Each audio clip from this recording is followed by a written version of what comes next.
A number of competing climate features currently at play have made this year's forecast a difficult one to make.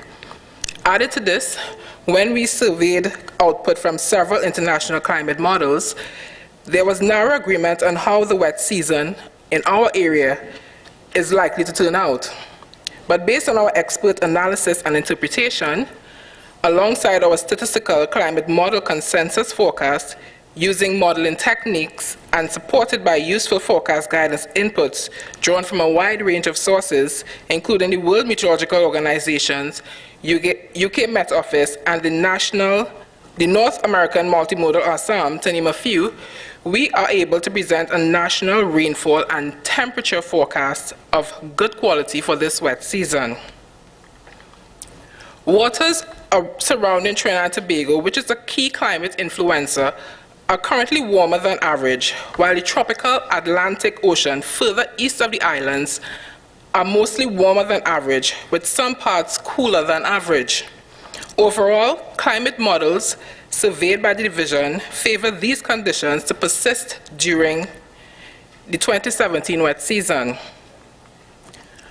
When we assessed the state of the El Niño Southern Oscillations, more commonly known as ENSO, we see that current sea surface temperatures in the Niño 3.4 region, which is the blue rectangular region, is used to monitor El Niño as slightly warmer than average at the moment.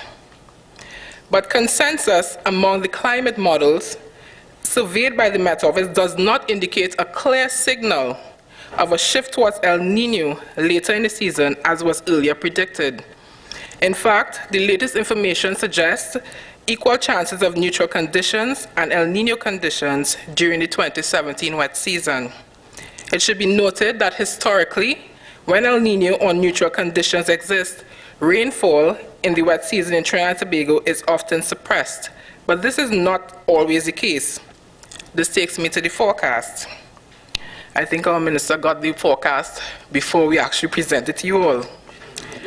Our forecast indicates that this is a wet season when every drop of rainfall counts, because the probabilities are highest for below normal rainfall across most areas when compared with the chances for near normal and above normal rainfall. Chances for below normal are largest in Tobago and a few areas in East Trinidad, but are slightly less elsewhere. In the northeast Trinidad near Sandy Grande and Valencia, the rainfall has enhanced probabilities for near normal rainfall. Usually during an El Niño or neutral wet season, the country tends to get on average 19 extremely wet days in Trinidad and 14 in Tobago. Mr. Mirage mentioned that extremely wet day or heavy rainfall day is a day above 25 millimeters. This year we are forecasting between 14 to 18 extremely wet days in Trinidad and between 11 to 13 in Tobago. These suggest that the risk for flooding is still high, even though near to below normal rainfall are forecasted. Within the wet season at the subseasonal scale, June to August, also have enhanced chances for near normal to below normal rainfall, with large areas of North Trinidad and all of Tobago favored to receive near normal rainfall, but elsewhere chances are enhanced for below normal. It is to be noted, however, that at the monthly scale, June is favored to be above normal across both islands, while July is favored to be near normal. From August onward, enhanced probabilities for below normal are likely to progressively strengthen. With that being said, the September to October season has the strongest signal for below normal rainfall, with enhanced probabilities across all the country, as spatial coverage for below normal rainfall are expected to increase. The chances for below normal rainfall are strongest in West Trinidad. Wet season rainfall totals have the highest chance of occurring within the range of 2,440 millimeters in northeast Trinidad to 1,050 millimeters in extreme southwest Trinidad. Across Tobago, totals range from about 1,900 millimeters near Mount St. George to 1,250 millimeters near Crown Point and Speyside. We have looked at the risk of the wet season being extremely drier than normal. In light of this, we looked at the probability of the season's rainfall being extremely drier than normal, falling within the lowest 10% of wet season rainfall totals on record.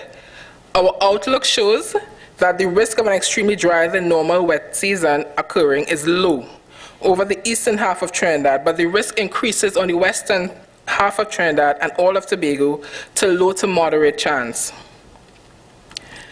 Temperatures are likely to be warmer than normal with enhanced probabilities for above normal day and nighttime temperatures during the wet season.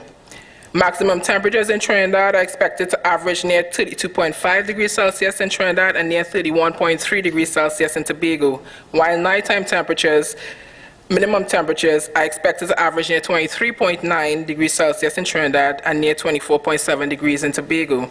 There is a good chance for short-duration hot spells during September and October, when daily maximum temperatures can exceed 34 degrees Celsius in Trinidad and 32 degrees Celsius in Tobago. Based on this forecast and antecedent conditions, the following impacts are likely.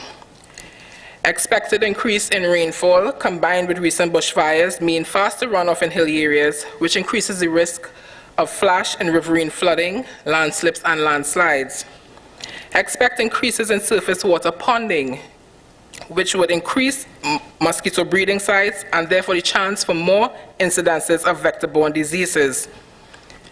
Expected increases in rainfall will improve water reservoir levels, increase groundwater recharge, surface water flows, and water availability.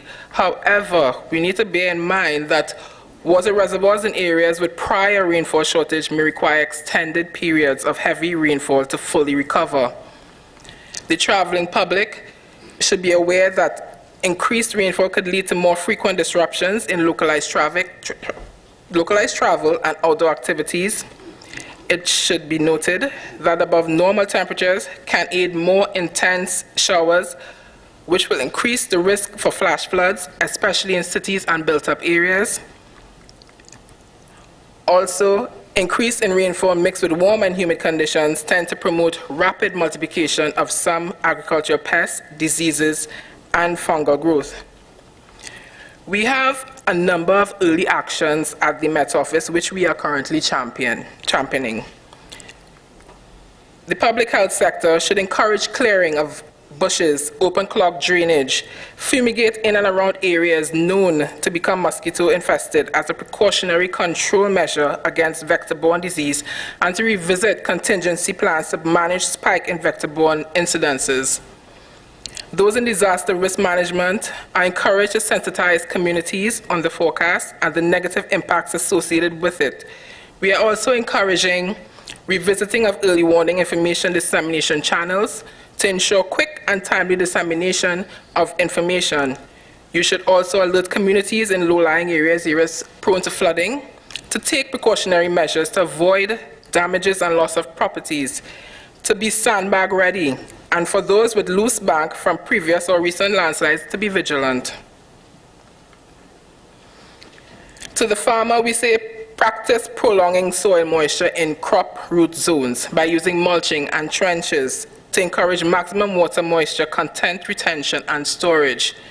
You are encouraged to put in place disease control measures to cater for rapid multiplication of plant and animal diseases, pests, and fungi.